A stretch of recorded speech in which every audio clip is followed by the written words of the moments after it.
been thinking a lot about like generational trauma and like how it manifests. And so I thought I would just give like a rundown. Sorry, my son is playing. So you're gonna hear him. But I was just thinking about how that manifests and share like the generational trauma, a little bit of my family, like my family lore, I guess, because I don't really know how much of this is true, I guess. You know, I'm one of those white people that's like, oh, we're native. So, you know, take this for what it's worth. But this is my lore, okay? Um, so my dad grew up in southeast Oklahoma, right next to the Cherokee and Choctaw reservations. And so the lore of my great grandmothers is that they were both native but white passing, and didn't were not members of the tribe, and because they were white passing. And I know like my great grandmother and like my grandmother, like they weren't born in hospitals, like they didn't have any like real documentation, right? And so anyway, that's always just been kind of the family lore. But like, let's say that that's true, right? So that means that my ancestors would have walked the Trail of Tears, right? And so I remember my grandmother telling me a story about when she was very young. Her mother took her out to teach her how to kill squirrels and hunt squirrels with a rock. And so she said, my mother would, she sat out there and she beat me until I could throw a rock and kill a squirrel. So that sounds horrific. But in the context of her ancestors, right? Like you can step out and be like, wow, she was like, you have to learn this, otherwise you could starve and die, kind of thing, right? My great grandmother, her mother died when she was 14. So I don't, I don't know a lot about her, but my grandmother just always said she was evil, pretty much, just like super mean, super, super abusive. She died when she was 14. My grandmother, I think, got married not long after that to my grandfather. My grandmother had severe mental health issues.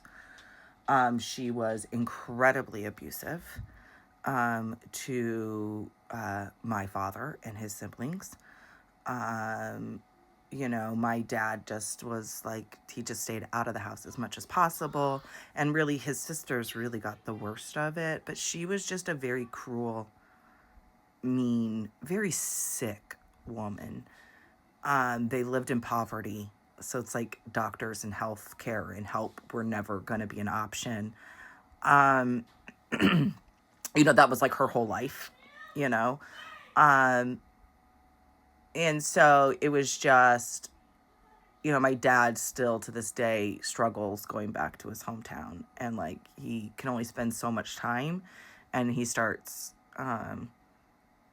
being really triggering, and so he has to leave. So like he grew up in a terrible environment, and then I grew up in a lot of abuse, and it's like the abuse shifted and changed, I guess, but like I still have been doing a lot of healing and a lot of work to make sure I'm not continuing these generational curses.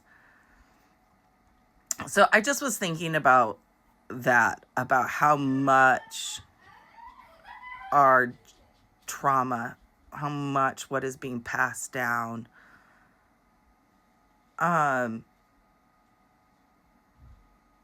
is so rooted in that patriarchal Christian values.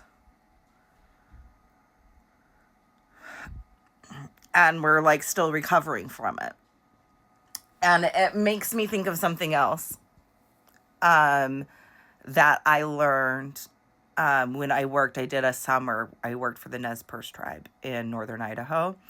And I remember they did like an orientation, and I'll never forget, he said that they believe that when something really traumatic happens to you as a people, it takes 7 generations to recover to like actually move past that trauma. And I don't know why but that's just stuck with me. And what I kind of think of is amazing of sort of what's happening right now is we're coming close to about 7 generations. And I'm seeing so many people like waking up. And as awful as the world is right now, I do really think it is dying breaths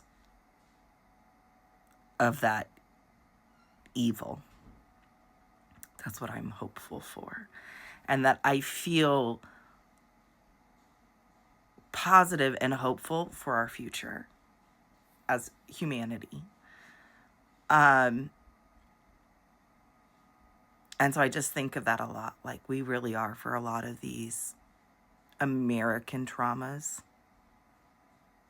Like, we're coming up on 7 generations. We're right around 7 generations.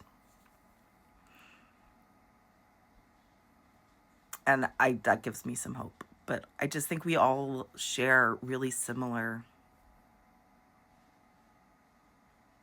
generational traumatic lines.